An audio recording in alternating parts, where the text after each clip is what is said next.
I think when people see people of a different color or of a different religion wearing different clothes, often it's easy to forget that. But I think it's exposure and dialogue and communication, and more exposure and more dialogue and more communication which will break down ultimately those barriers. Usually in the UK, for example, you might have people who have prejudices about, let's say, people from a Muslim culture.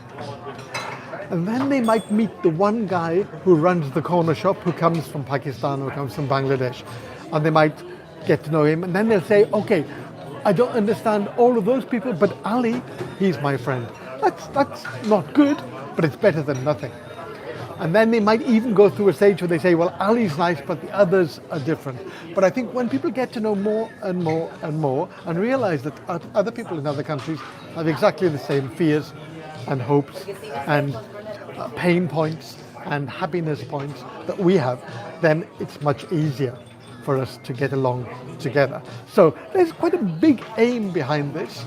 I can't say that I want the single group to create world peace, but I certainly want to make a contribution to that. And my contribution as a person of words is a lot more to do with dialogue and communication. There are people out there who are removing landmines. There are people out there who are feeding the poor. There are people out there who are healing the sick.